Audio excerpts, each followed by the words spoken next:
ये है खबरों की खबर और आप देख रहे हैं खबरों की खबर टीवी। तुमची काय तक्रार आहे यांच्या विरुद्ध आणि तुम्ही आमरण उपोषण इथं पाण्या पावसात करत आहात, काय बोलणार आहात?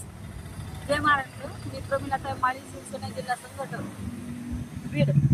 तर आमच्या एकच मागणी आहे की ह्या बीड जिल्ह्यामध्ये जे वनरक्षक आहेत, वन विभाग आहे, ते यांचे वनपाल आणि लेखपाल त्यांच्या तात्काळ बदली व्हायला पाहिजे या बीड जिल्ह्यातून, आणि दुसऱ्या जिल्ह्यातली इथं या ठिकाणी भरती व्हायला पाहिजे. म्हणून आमचं ठामपणे या ठिकाणी आमरण उपोषण आहे.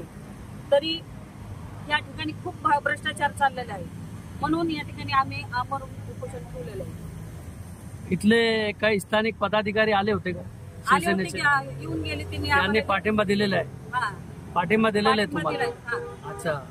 तर तुम्हाला असं वाटतं का म्हणजे एक एक अधिकारी 10-20 वर्ष व्हायला नको, दुसरे त्यांना पण यायला जागा पाहिजे असं तुमचं म्हणणं आहे? आमचं या ठिकाणी तेच म्हणणं आहे की दुसऱ्या जिल्ह्यातले जे काय आहेत कर्मचारी ते या ठिकाणी आता हेच कर्मचारी बरेच वर्षापासून या ठिकाणी आहेत, म्हणून त्यांच्या बदल्या तात्काळ तिकडे झाल्या पाहिजे आणि दुसऱ्या जिल्ह्यातले या ठिकाणी आले पाहिजे. एकच अधिकारी 10-20 वर्ष झालेले?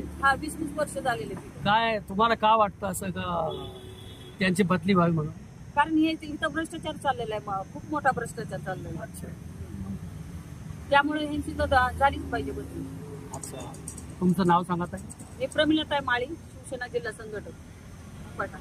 अच्छा. एक शेवटचा प्रश्न आहे, तुमची मागणी मान्य झालाच तर म्हणजे कोणी विभागीय आयुक्त कार्यालयासमोर, कोणी मंत्रालयासमोर जाऊन उपोषण करतं, तुम्ही यापैकी काय करणार? आम्ही मंत्रालयात या ठिकाणी जाऊन उपोषण करणार आहे. जर यांनी आमच्या मागण्या नाही मान्य केल्या तर पुढील कारवाई आम्ही मंत्रालयात करणार.